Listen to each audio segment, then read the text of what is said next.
On va d'abord tâcher de voir un petit peu où vous en êtes de votre voie ésophagienne. Voilà. Ça fait combien de temps que vous êtes en rééducation? Hmm. Deux. J'ai pas bien compris. Difficile, hein? Vous avez dit quoi? 2 ans, vous avez dit? 2 ans. C'est ça. Voilà. Difficile alors, votre éducation. Bon. Voilà. Voilà. Bon, comment vous fonctionnez là dans la vie? Vous arrivez à vous faire comprendre en chuchotant ou pas? Pas beaucoup. Là, moi, je vous comprends à peu près. Là, vous voyez, quand vous chuchotez. Si vous chuchotez complètement, là, qu'est-ce que ça donne là, si... Je sais pas. Là, vous voyez, on vous comprend bien. Voilà. C'est-à-dire que là, vous voyez, si je vois euh, la voix chuchotée utilisable, hein, vous avez, mais à entraver par un souffle pulmonaire et usage du grognage. Pas tellement, mais surtout, il y a un souffle pulmonaire. C'est-à-dire que là, dans l'usage, moi, je vous mets au niveau 5, là, vous voyez, à peu près. Et alors maintenant, sur le plan de la technique, comment vous faites? Est-ce que vous arrivez à l'indépendance des souffles? Est-ce que vous arrivez à faire des choses comme ça, sans souffler? Essayez pour voir. Ça, c'est parfait. Maintenant, si vous faites ça,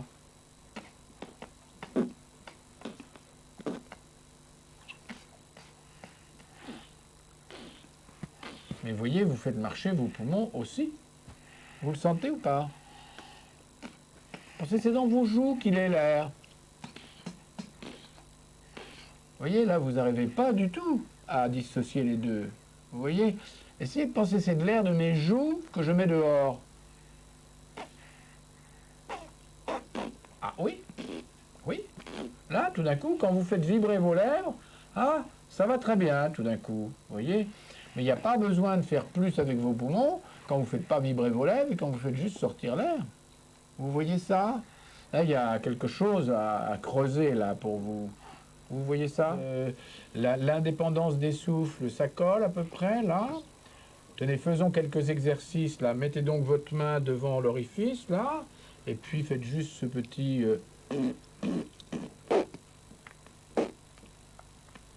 c'est très bien, mais voyez, si vous vous regardez bien, vous allez voir que vous vous donnez beaucoup plus de mal qu'il faut. On va faire quelques exercices, là, d'indépendance des souffles d'abord. Tenez. Peut-être vous pouvez, ah, c'est pas commode là, vous voyez, pour passer par-dessous, vous passez carrément par là, pour passer sous votre bavette là, si j'ose dire.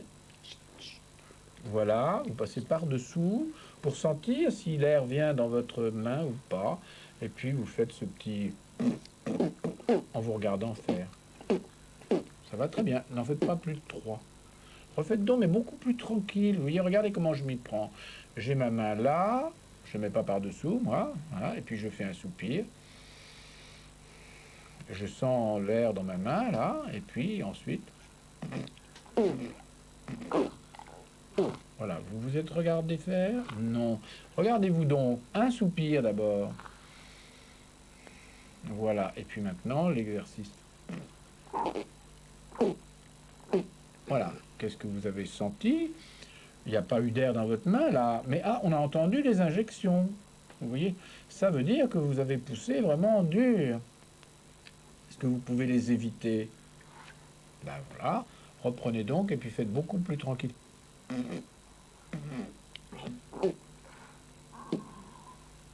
Vous voyez là, vous risquez très fort, et ça vient d'arriver, d'avoir des irritations. Vous sentez ça? Parce que vous fonctionnez à beaucoup moins de tension, là, vous voyez ça? Ah oui. Oui. Ah oui, il faut pas du tout... il faut faire ça vraiment calme. Alors maintenant, nous allons faire des bruits un peu plus subtils qui ressemblent plus au phonème de la langue parlée française. Alors, on va faire PFF, comme ça.